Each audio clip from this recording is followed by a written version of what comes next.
નરેન્દ્ર મોદીને પણ કહેવા માંગુ છું, એમને હિન્દુ નથી ગણતો. બોલો, આ જાહેરમાં કહું છું, એમને હિન્દુ નથી ગણતો. શું કામ?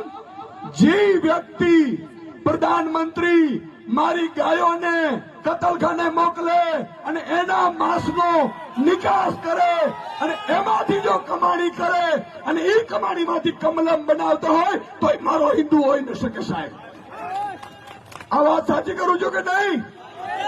ગાયના સાહેબ માંસનું નિકાસ કરી અને ઈ કંપનીઓમાંથી ફંડ લઈ અને આ કમલમ બનાવે છે. હું સાચા ભાજપના કાર્યકર્તાઓને હાથ જોડીને વિનંતી કરું છું કે પાપનો પ્રાયશ્ચિત કરવાનો સમય આવી ગયો છે. જે કમલમોમાં તમે ઉદ્ઘાટનોમાં જાઓ છો એ ગાયના માંસમાંથી ફંડમાંથી મેળવેલું કમલમો બને છે. નમસ્કાર દર્શક મિત્રો, હોટલાઇન ન્યૂઝમાં આપનું સ્વાગત છે.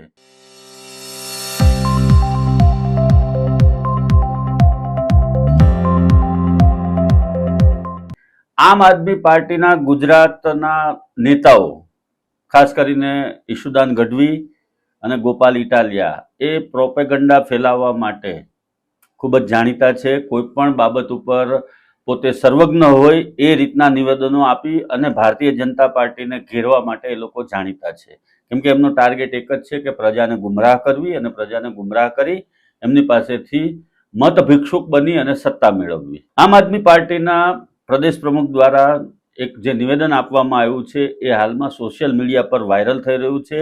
અને એ ઈશુદાન ગઢવીએ જે નિવેદન આપ્યું છે કે મોદી એ હિન્દુ નથી, કેમ કે આપણા દેશમાંથી મોટા ભાગે ગાયના માંસનો મોટો જથ્થો નિકાસ થાય છે અને આપણે સમગ્ર વિશ્વમાં ગાયના માંસના નિકાસમાં ટોપ ઉપર છીએ, એટલે અગ્રણી સ્થાને છીએ, પ્રથમ નંબરે છીએ.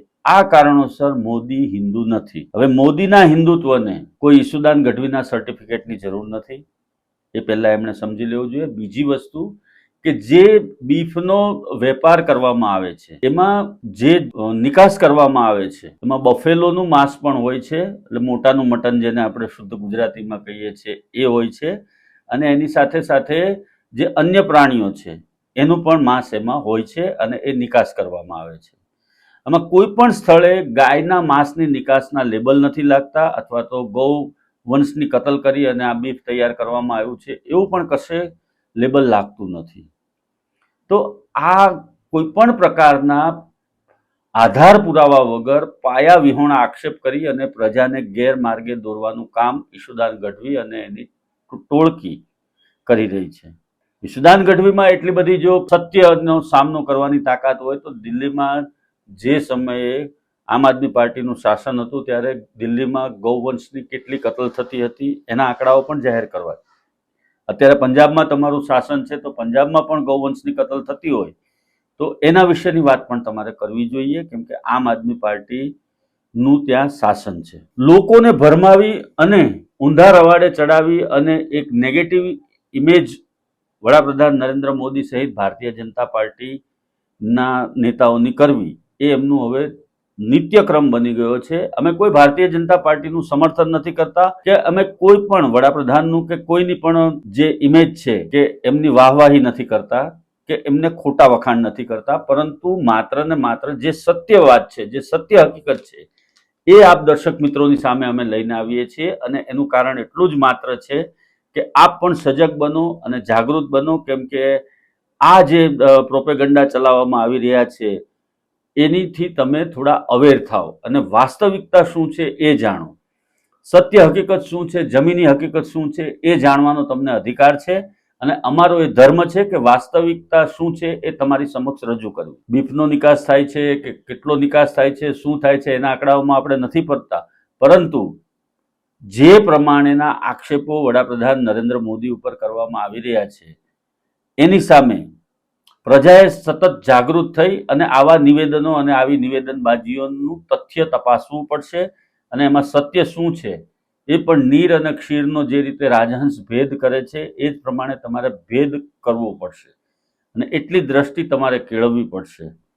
જે પ્રમાણે સત્યને ઉજાગર કરવા માટે મીડિયા જાણીતું છે એ પ્રમાણે આ રાજકીય પક્ષો ક્યારેય સત્ય વાત તમારા સમક્ષ ખુલીને નહીં કરે અને તમને ભ્રમમાં રાખવા માટેનો જ પ્રયત્ન કરશે, એ વાત ચોક્કસ છે. અત્યાર સુધી દિલ્હીમાં જે લોકો શાસન કર્યું છે અને જે ભ્રષ્ટાચાર કર્યો છે આમ આદમી પાર્ટીના નેતાઓએ અને તિહાર જેલની સફર કરીને આવ્યા છે, એ બધાને પણ ખબર છે કે આ પ્રજાને ગેરમાર્ગે દોરવી હોય તો આંકડાની માયાજાળમાં નાખી અને ગમે તેવા આક્ષેપો કોઈ પણ વિરોધ પક્ષ ઉપર અથવા તો સત્તાધારી પક્ષ ઉપર કરી અને તમે સત્તા મેળવી શકો છો.